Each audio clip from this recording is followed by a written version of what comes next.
Writing Standard Essays. Step 4. Write your claim sentences. This is part 5 in an 8-part series on how to write standard essays in history. Each video covers a different step in the writing process.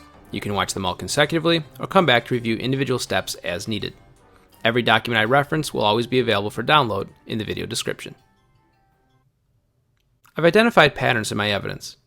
Now it's time to start thinking about how I will use my notes to create a convincing argument. I'm going to start with constructing my claims. Claim sentences support the overall argument of the essay. Remember, claims are the topic sentences of your body paragraphs. They are part of your overall argument called the thesis. It's easier to form claims first and then work them all into the thesis later. I need to go back to my notes to form claims. Let me set aside the notes that I didn't see fitting into any clear pattern. What I want to do now is figure out the label I can give to each set of colored notes, and then determine the proper order to present them in. In looking at the red notes, it's clear that the agricultural revolution meant more food for early man. I'm going to make this my first claim, and give it the label food surpluses. The green notes seem to indicate that specialization emerged after the agricultural revolution. I'll give these the label specialization and make it my second claim. Finally, the orange notes show a clear connection between the agricultural revolution and the development of civilization. I'm going to mark this as my third and final claim, civilization. Looking at these three claims leads me to think that I can make clear connections pretty easily. When my claims are connected in some way, my thesis becomes analytical, which is the hallmark of the best essays. The typical connection in a history essay is by cause and effect. One thing leads to another and so forth. I think that's what I'm going to do here. I can convincingly argue that the agricultural revolution produced food surpluses, which led to occupational specialization, which led to the development of civilization.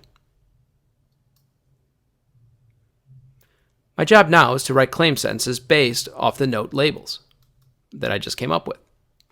I thought a bit about how to state my first claim, and here's what I came up with.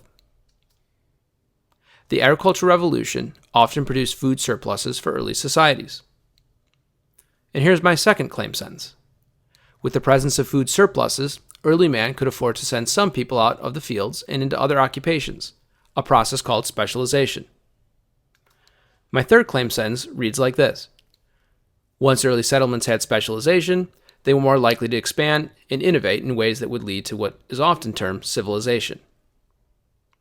Notice how well they flow from one to the next. A good way to ensure this sort of analysis is to reference your previous claims in some way as you introduce your new claim. If your claims can be presented in any order and it doesn't change your argument, then you're not doing analysis.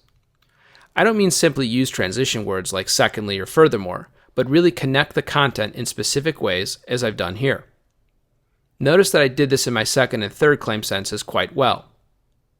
I say with the presence of food surpluses, referencing my first claim, early man could afford to send some people out of the fields and into other occupations, a process called specialization.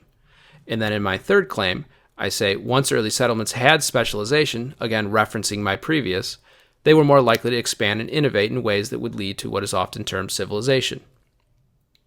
You may not be asked to do this every time you write, but it does demonstrate a sophistication of argument that is worth aspiring to.